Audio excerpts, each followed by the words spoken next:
Beneath the Bleeding by Val McDermid. How many of you are Val McDermid fans?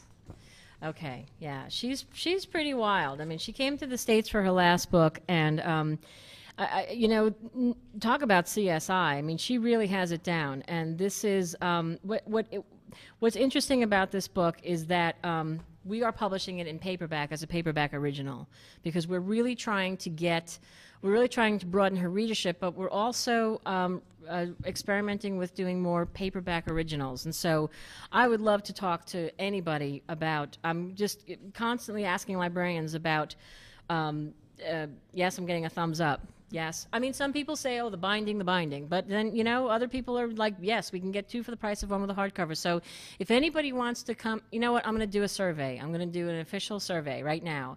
How many people are receptive to the idea of more books like Beneath the Bleeding, paperback originals? Yikers. Well, there you go. Wow. First authors done in paperback. Yeah, well, that... Exactly. That benefits everybody, especially the author. Okay. Well, you know, that's wonderful to hear. And I think that Val McDermid is the perfect person to sort of, you know, dip our toe in the water, because she's so established, and naturally in the UK, I would venture to say a bit more. But, you know, she's got the Tony Hill and Carol Jordan. This is the 5th installment in that series. And I think that nobody can do it quite like she can. She really drills down, and you can really learn a lot from her books. So I'm not going to get into the description of the book. I just really want to use this as the launching off point for hopefully future conversations about paperback originals. But look for Beneath the Bleeding, which is really a terrific story and just true Val McDermid.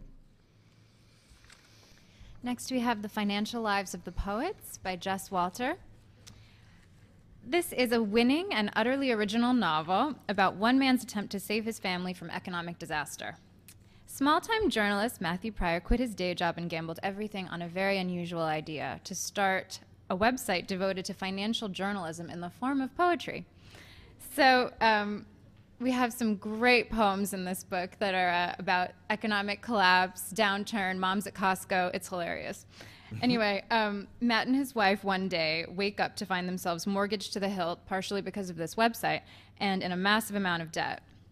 So the book takes us through all of Matt's misbegotten schemes to try and get his money back, all of their domestic dreams deferred, and the poetry. I just have to say, you should check out that galley just for that and flip through it, because it's really funny, haikus and everything. Jess Walter's trademark is his ability to observe American society, and in fact, Library Journal once called him the current master of fractured U.S. history. Pick up a galley from the back or at our booth, and you will definitely see why. Okay, we have galleys of this book in the back. We have Symptio cards. We have galleys back at the booth. We really want to get your feedback on this book. I bound this book up in manuscript form and sent it out to some librarians just to get their take on it, and they love it. There's huge, huge buzz in-house for this book. It's Francine Prose's take on Anne Frank as a writer. And what she's doing here is... she is presenting the diary as much of a work of art as it is a historical record. She is saying that Anne Frank consciously rewrote, edited, and left this diary as a work of art, as a contribution to literature, as much as it was a log, as much as it was a record of her life. She felt that this is Anne Frank as a writer, and discovering and examining her ability to and what she could have been. So it's really, what she's done is pretty amazing here. She's gotten the approval of the Anne Frank Foundation. Everybody is on board with this, because I think she's just taken a really thoughtful look at the diary, and not only that, but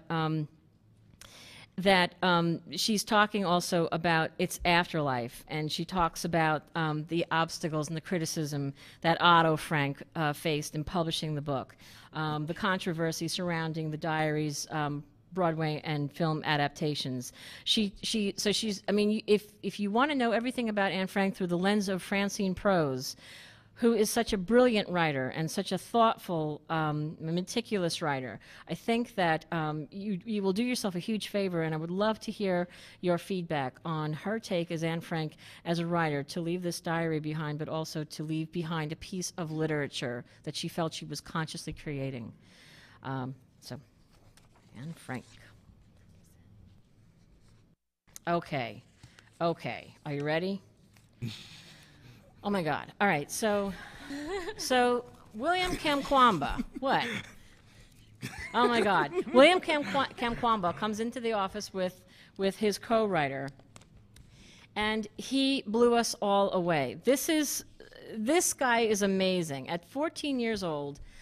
Okay, so I don't even want to spoil it. That's how great it is. Okay, I have to tell you, because otherwise you won't read it. So at 14 years old, he's living in Malawi, in this completely depressed, poverty-stricken village, and he heard that wind can generate a windmill, which can then generate electricity.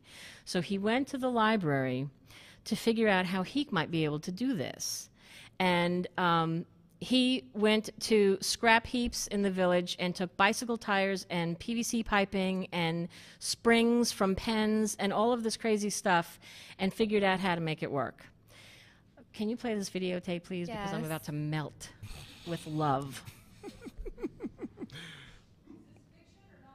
It is nonfiction, and it's true.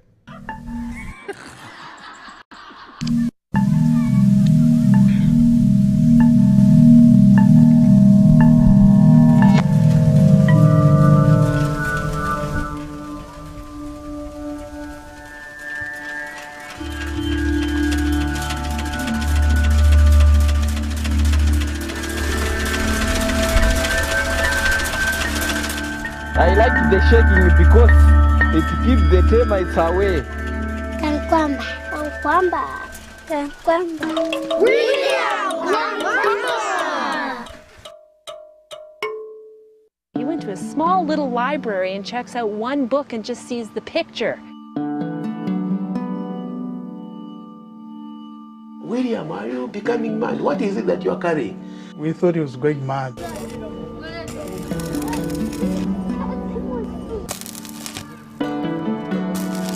He's opening up things that you have never seen before.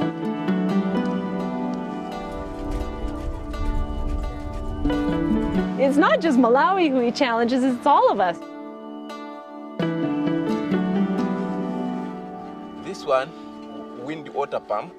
Here we'll connect a generator. Here we're going to put a pump to be like this. It will be work like that. And when it's blowing, pumping water, at the same time, generating electricity. Okay, look, there's the I light see bulb. him becoming a great leader. Okay, that's good, yeah. You get the idea. He spoke at the TED conference, which is wonderful as well.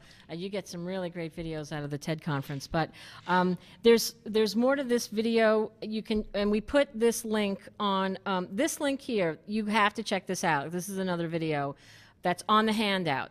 And his English has gotten much better, but they do have subtitles. I mean, subtitles. They have it in English, so you can understand him. But he's brilliant. I mean, this kid is brilliant, and his parents couldn't afford the $80 a year tuition, and so he stopped going to school, and he figured out how to do this. He lit the light bulb, and he lit the village, and he's an amazing person. Paulo Coelho said, contrary to Don Quixote, who attacked windmills thinking they were dragons, William used the power of these dragons or windmills to work in favor of humankind.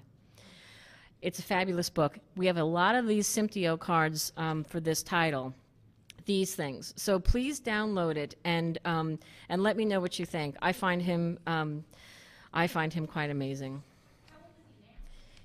He's in his very early 20s. He's just cut from a different cloth.